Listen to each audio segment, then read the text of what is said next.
Well, welcome to Hemp Barons, Miss Stacy Cason. It's wonderful to have you with us today. Thank you, Joy. It's truly my honor to be here with you.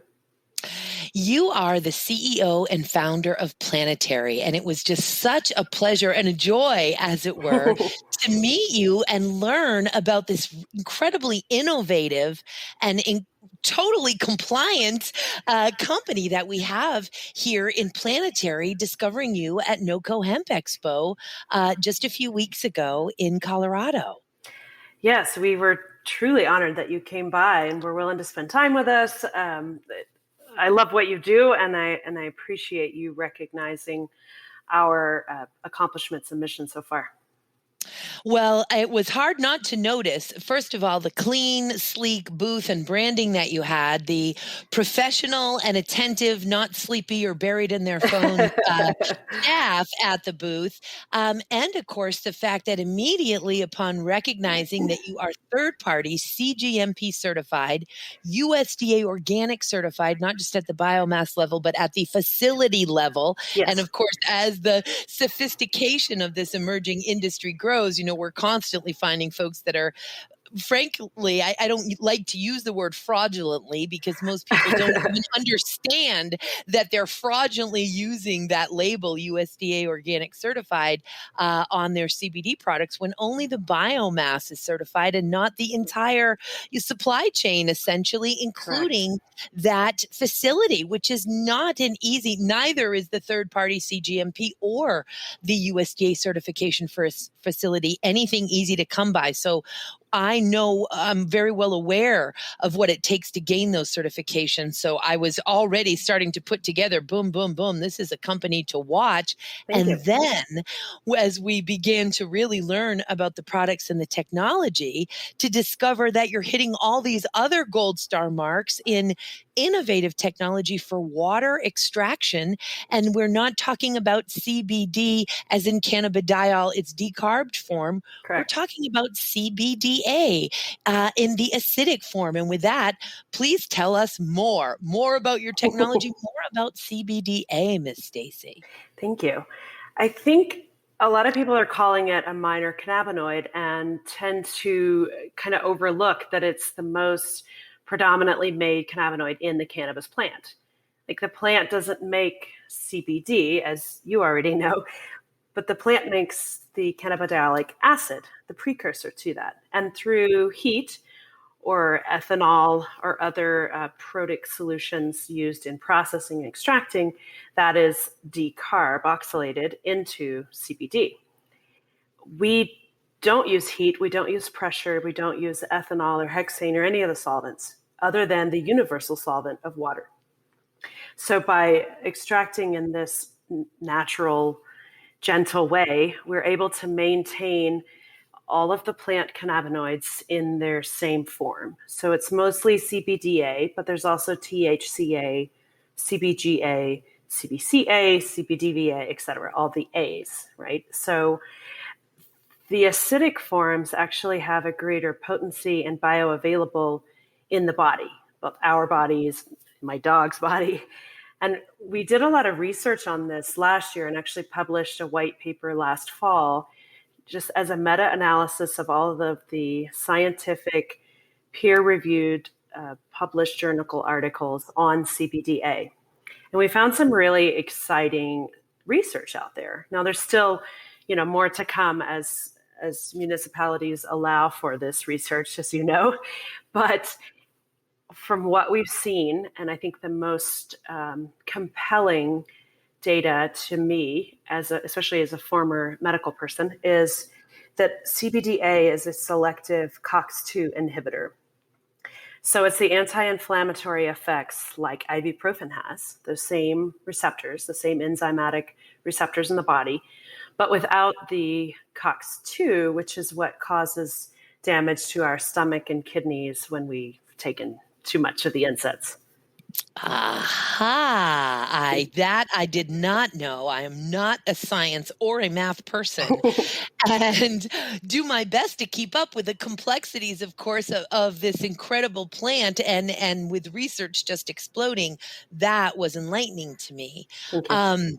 Additionally, as you may have seen, because there have been some recent articles coming out, Dr. Mishulam as Yes. well. Yes. Want to elaborate? Because I'm pretty sure you could do a better job elaborating for our listeners than I could on Dr. Raphael Mishulam's, of course, a grandfather of discovering cannabinoids, both THC and CBD. And take it from there, sister. He is truly a legend. I think we're honored to still have him in our presence and still actively researching. And he and I did communicate last year, which was like about as big an honor as meeting you at NOCO. So Wow, it's gosh, it's always humbled. it's always humbling to get to interact with the greats, the ones that have paved the way for all of us now in this industry. His research did show a lot of the CBDA, and I'm not an expert on his work, but what I know is that they were working to synthesize it. And their synthetic form, and I think it's HU588, I may have that number a little wrong, but the synthetic version that he has done does have the 5-HT1A serotonin receptor activity, which is very potent for anti-nausea. But the synthetic form does not have the selective COX-2 inhibition. That's the main difference between naturally derived CBDA and the synthetic. I think their research is doing, the synthetic molecules in order, for the pharmaceutical industry, which I see. But the COX-2 inhibition on the natural CBDA was, a really big find. And it's something that we have experienced, and we get anecdotal evidence constantly from our customers.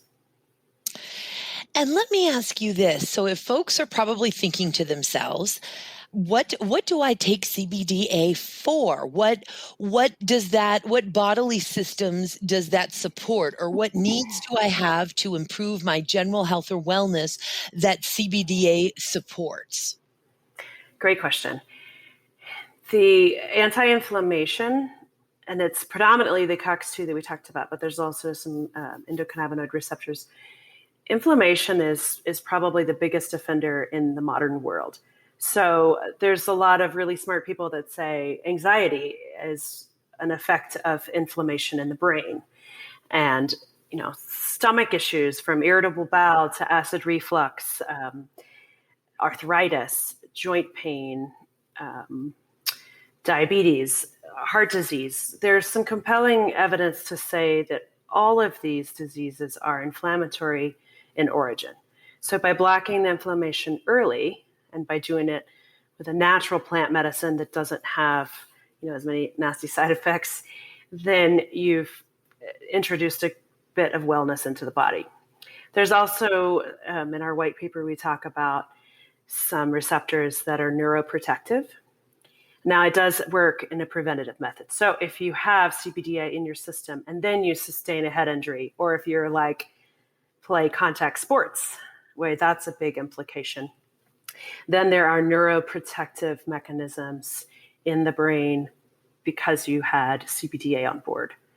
Also, the 5-HT1A, which is very potent in anti-nausea. And it's the serotonin receptors, which are also related, of course, to depression and things in the brain, as well as, the nausea impact. And then the joint pain and some of the other are more inflammatory in nature. The CBDA does act on the cannabinoid receptors, not the psychoactive ones like THC, but it does have. And another thing for people is it's has some different action from CBD. So I'm not here to say one's better, but they're different. And I think in concert, they really act well together. And so for people that have been taking CBD for years, and now maybe those receptors become saturated, introducing CBDA allows them to have different action, additional action. And there's some complex receptors at place where the CBDA can act as I'll use the word stepping stone. And after that, then CBD or other cannabinoids can bind as well. So there's some really complementary actions that happen when I'm a fan of the entourage effect of the whole plant. So when you have all of the cannabinoids in concert, I think they do really well. And there's some synergistic effects. Yes, and even when we say all of the cannabinoids, the reality is that that is, would be quite a holy grail to achieve, but certainly not a bunch of Frankenstein isolates put together and told that you're getting some type of a full spectrum. Right. Let Let's me add an isolate from a terpene that's not that I have anything against terpenes that aren't cannabis derived at all. It's just those bad actors or the unscrupulous folks. I'm throwing in an orange terpene and two isolates and calling it a no. Thank yeah. you for the Frankenstein. And by the way, and before I ask you some more questions about those products, sister, you're mentioning this white paper. Is the white paper available to the public by any chance? Yes, it's actually published on our website. It is published on your website. Excellent at planetary.com. And by the way, you can go to PodCONX, PodConX. That's PodConX.com. And we'll get you information on how you can find out more information about Stacy and her planetary products. So what I saw, and that's what I knew was so amazing, you handed me this vial of what looked like this gorgeous, almost ruby-ish sort of color powder or a solid form Mhm. as opposed to a liquid. So Correct. having said that, that was not an isolate, which when Correct. people are looking, amen. So explain to me about how I'm looking at a ruby non-liquid, almost powder, solid form, Mhm. versus the varying degrees of colors from from a white to a golden to an orangey isolate for Mhm. CBD that we would otherwise see for CBD. Yes. So the process, like I said, uses water, and we go from the hemp flower to this powder in one step, basically. The powder varies in color depending on the plant. So depending on the different strains we have, it's varying forms of, let's say, beige. And then there are some plants that do have a little hue of a different color, and it's kind of been fun to see how the individual plants, different strains, may have a little bit different look at the end. They are all of a full spectrum concentrated powder. We average about 85% total cannabinoids. Wow. Mostly CBDA, but then also the other, whatever was in the plant, THCA, CBGA, et cetera. Got it. And the products that you, under your own brand, the Planetary brand, has in the stream of commerce right now. Can you tell us about those? Yes. So we launched a retail line actually last May of 2020. So right in the middle of quarantine. Really good timing as it was. But we started off to do some simple formulations as a way to show customers what can be done with this, right? And everything we do is pretty simple and natural. So we have what others would call a tincture. The word tincture means made with alcohol, and since ours is not, I changed the word to infusion. It should be correct. So we have the infusion, which is an MCT oil. We have soft gels, which is basically that in a capsulated, non-flavored, easy to swallow pill. We have topical salve in unscented and in a pink grapefruit, where we use organic essential oils for scenting. We have a drink additive that's in a water-soluble emulsion. It's not a nano. It's nothing processed. It's actually really simple. It's that powder into an emulsifier, drop it in. I put it in my coffee every morning, and it dissolves. We also have Muscle Rub, which is kind of my new fave, and it's in a plastic roll-up container that's geared towards athletes. So it's great for rubbing on whatever ails you. After I lifted weights earlier, I applied the Muscle Rub, and I'm still, even though I've been doing this, I'm still a bit in awe that it does work, and it works so quickly. And then we are introducing a body butter in the coming months, a little geared towards the feminine line, and we have a canine infusion. For dogs. Yes. is the canine infusion. Yes. So exciting and so fantastic. And that brings me to, although you know what, before what I want as I discuss really the white labeling, essentially the products and services that you provide to other organizations and folks in the space. I want to nail down the background and the skills and the qualifications of your team, but certainly starting with you, and then perhaps your science folks. But you have an MBA, you're an MS. Tell us about your background and training. So I do have an interesting background. I grew up on a farm, which I think gives you like half of an engineering degree, just being able to figure stuff out. Yes. My undergrad was in nursing, and I was an ICU nurse for 3 years. And then I did a master's of science in anesthesiology and practiced anesthesia for 12 years. And then did an MBA to completely switch to business. And I've started a couple different businesses, and I still do some real estate development. And then this was a great hybrid to kind of combine business with my love of science. Like at my core, I'm a science nerd, and I love helping people. I was really intrigued to find a way to help people naturally, because after working in anesthesia specifically, you see chronic pain, you see opioid addictions. I worked in a pain center for 2 years in Denver. And what we would see every day was chronic pain, and they were on opioids to such an extent that their normal life had all but ceased. And I just kept thinking there has to be a better way. Fast forward, my team now I have two people that have been with me for 2 years. One is our chemistry manager. So he has a biochemistry degree, and he is phenomenal at these formulations and at, creating the right products. So he's taken a lot of courses on the side. He's taken a cosmetics course, and he's done a few things to really dial in what we need for our customers. And then our production manager has been there for 2 years and kind of dialing in the production to be exactly what it needs to be.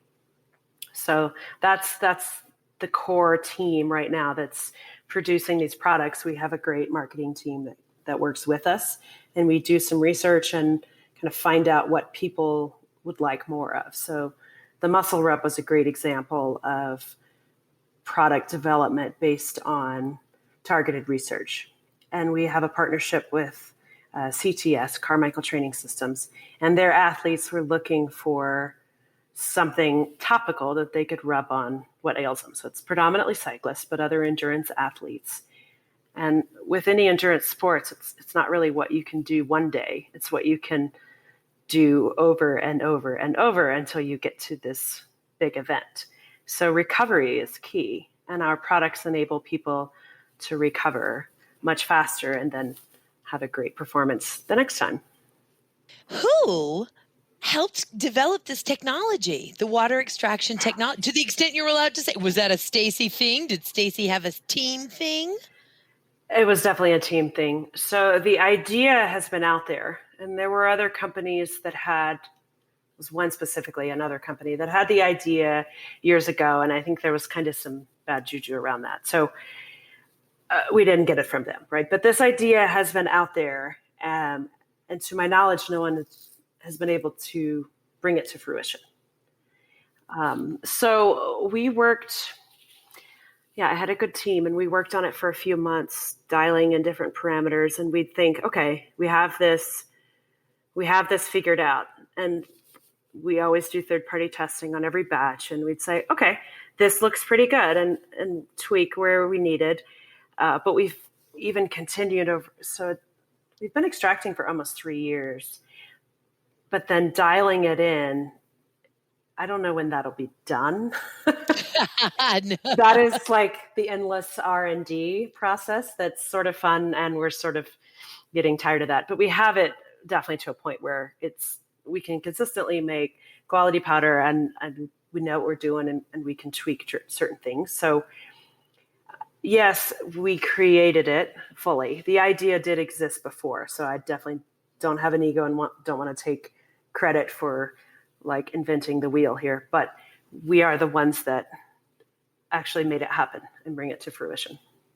Executed it and are Yes. getting shelf stability out of Yes. it. And with that, what is the shelf stability? And I imagine it could be very different for the different products that you make. I work for an international dietary supplement and cosmetic company as well. And so it may be different, but in generally speaking, shelf stability on your products, the ingestibles, let's say, versus the topicals. Actually, that's something that is new information that I'd love to share with you. We recently retested powder that we had extracted over 2 years ago. And we expected there would be some loss, right? So the rumor in the industry is that CBDa is not stable. That's what I hear all the time, right? And it's because they're extracting with ethanol, which in and of itself, even in the absence of heat, does cause a decarboxylation reaction. So even if you extract it with cold ethanol, that ethanol starts the decarboxylation reaction, which will continue in its entirety until you have only CBD.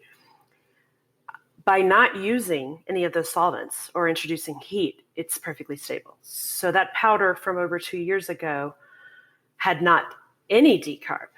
It had degraded, just a general loss of potency at 1% per year, which is less than the flour does, even when the flour is dried and stored in an optimal room temperature area. So you expect any natural plant product to have some natural degradation. And it was 85% 2 years ago, and now it's 83% total cannabinoids and no decarb, which was pretty phenomenal. Wow. And had the CBDa content within the 85% of the Yes. total cannabinoids, had the CBDa content of that been dramatically affected or No, proportion? Oh, wow. proportionately. So I think the CBDa at the time was 79, and now it's 77, 78. Wow. Yeah. Amazing. And And then then, the finished goods are very stable as well. Our topicals are all based in jojoba oil, which we did a kind of fun experiment, and because that's the planetary way. And even when we tried to decarb it in jojoba oil, like heated it up at really high temperatures for 24 hours, it did not decarb. So that was actually a surprise to us. Now the MCT, the infusion, also perfectly stable. We've retested a year after production, no decarb. That one will decarb if you heat it, right? If you store it in your car for a long period of time, you'll have some level of decarboxylation. The soft gels are already, encapsulated in that same MCT oil, so no decarb with that. The drink additive does have a little bit of decarb because of the emulsifier that it's in. And so that one, because we're very particular about transparency and label accuracy, that one we label as CBDA plus CBD because we know there's some degree of decarb in that. We can guarantee the potency of the total cannabinoids, but we know there is a little decarboxylation with that one based on the solution that it's in. And we're working on a new version of the drink additive that will not decarb. It'll be in a stable form. and the drink additive is in a fractionated coconut oil. Is that right? No, ma'am. That's just the infusion. The drink additive. That's okay. The drink additive is in. It's a plant-based. It's called propanediol. It's like a plant-based cousin of propylene glycol. Got it. I was completely looking at a different question that I had for you because I happen to love fractionated coconut oil. Yes, me too. It's just something I've been using for a good long time, as well as MCT. Now, you also provide products and the services in terms Yes. of white labeling and developing, and do you also help with formulating? So please let us know those types of services that Planetary provides. Yes to all of that. We can sell the CBDA raw material, and we have, and usually we have to help with formulations on that because it's different. As you alluded earlier, people see a powder, they assume that it's going to be an isolate. In fact, it is not an isolate. And if it's 85% total cannabinoids, the balance of that we have had tested at a university laboratory. We know it is plant flavonoids, it's oligosaccharides, it's like natural plant sugars and fats. So those are often particulate when you dissolve it in the fractionated coconut oil. But we know that, and we filter it out. It's easy to filter, but if people think they're working with an isolate, there's a little bit of a learning curve. So we're happy to do that step for them. So they could buy the raw material. They could buy, we call a mother liquor, which is dissolved and filtered into an oil of their choice.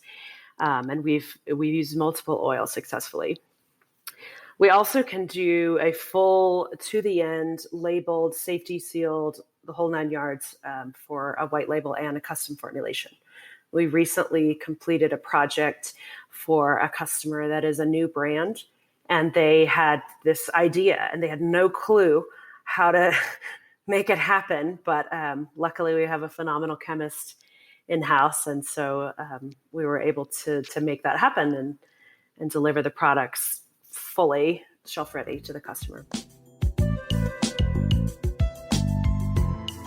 PodCONX is proud to announce our latest free feature that connects cannabis guests with cannabis podcasts. Being a guest on a podcast is a great way to build your brand, and now it's never been simpler to schedule an interview. Here's how easy it is to be a guest on one of our over 300 cannabis or hemp podcasts. Go to PodCONX.com, select a podcast, and hit apply. We'll take care of sending your request to the podcast, and we'll help book the interview. So what are you waiting for? Go to PodCONX.com, that's PodCONX.com, and start applying today. So we're talking, as is often the case, of course, with hemp in general, a real team relationship almost. I mean, sort of like you'll do some guiding, some mentoring, some helping them through to get to birth the vision into the world. Yes, sometimes more than I even planned on, but yes. Well, and I guess that's what I mean by the and I can't wait, frankly, for those days to be over. And it's wonderful, for folks like you who, of course, and as I have been doing for, the last 30 years to really just want to see folks succeed and to mentor and to give of your time like that. And it'll also be wonderful when we all start to get sea legs here and have a more mature industry and you can focus on doing what you do, right? Instead of sort of volunteering your time to help your competitors, as it were. Absolutely. But this is, it's cooperative. It's co-opetition. I always have to give Bob Hoban credit for coining the term in hemp, co-opetition, because that's really what's happening here. It's true. We saw a kind of a niche, and it originated from our own need a year ago for a small kitchen. So a lot of white labelers have an MOQ that's really high. And so it's harder for either a newer brand or someone that wants to introduce, kind of beta test a new product. When your minimum order quantity is 1,000 or 10,000, it's a bigger financial commitment. And so we have a minimum of 100.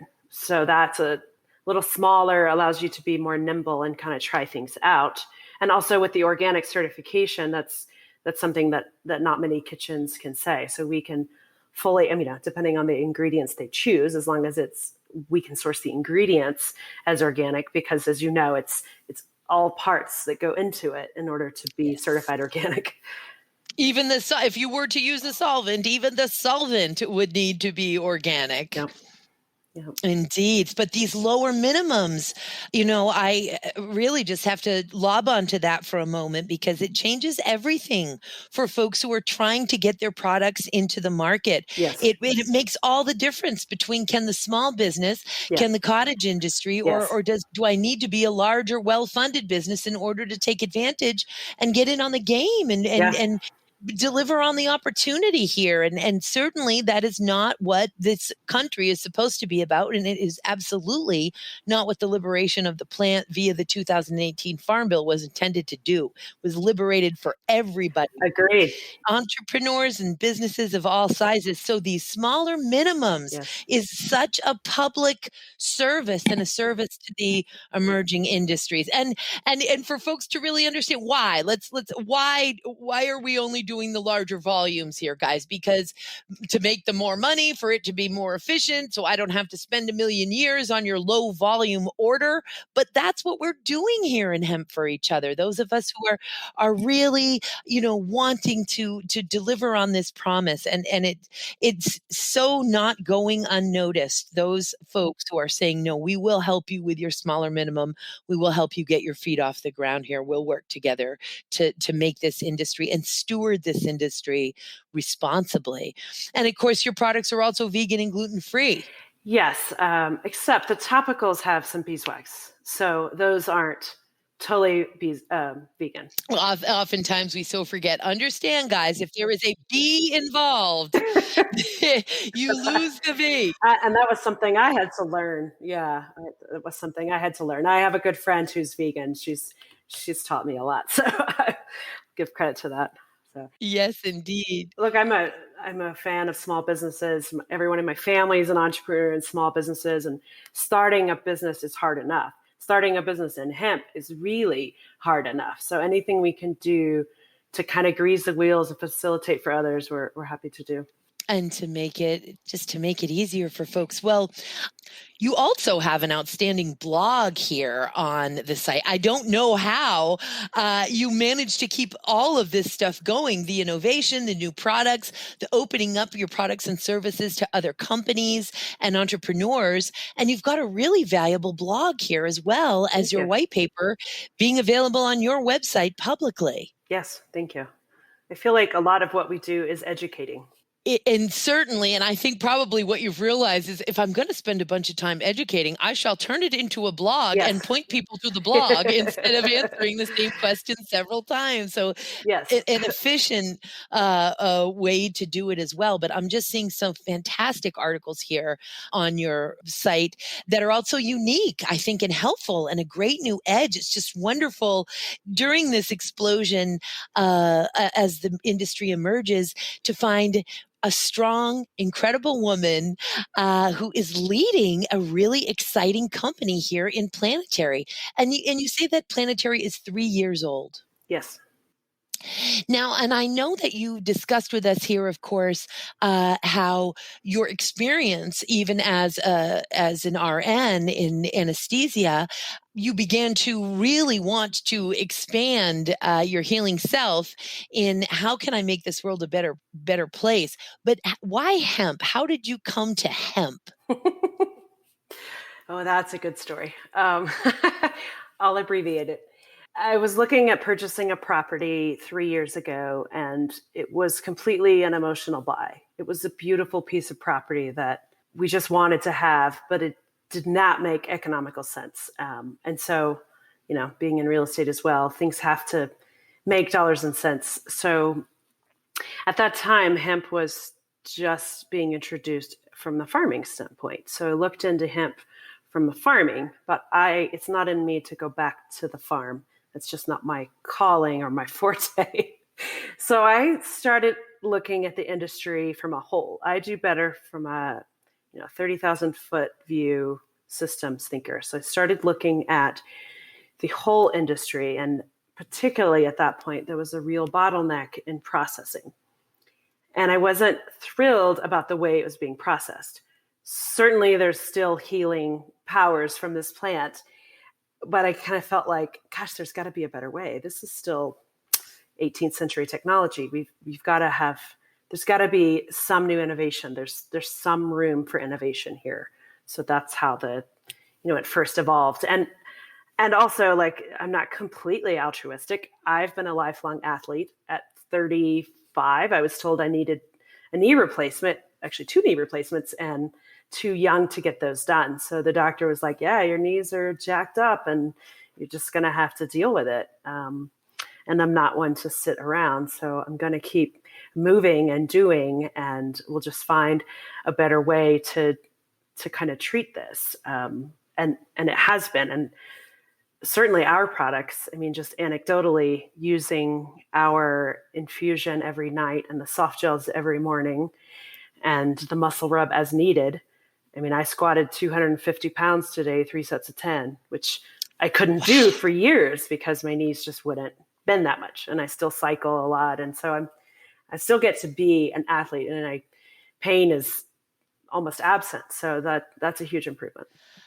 Stacy, you're blowing my mind here, sister. And I feel like this is the high note for us to conclude our first interview together with. What a breath of fresh air you are, your team is, and what Planetarie is, sister. I am wishing, first of all, I'm expecting big, awesome things. Yes, me too. Because you're set up for that. I just feel that and see that with Planetarie, and I cannot wait to watch those lotus petals unfold. Sister, I'm wishing you and Planetarie everything good and wonderful in this world, and I can't wait to have you back on again. And until our next encounter, Miss Stacy. Thank you so much. It's been my honor, and I look forward to it. Right back at you, lady. Talk to you soon, and thank you for being on Hemp Barons. Thank you.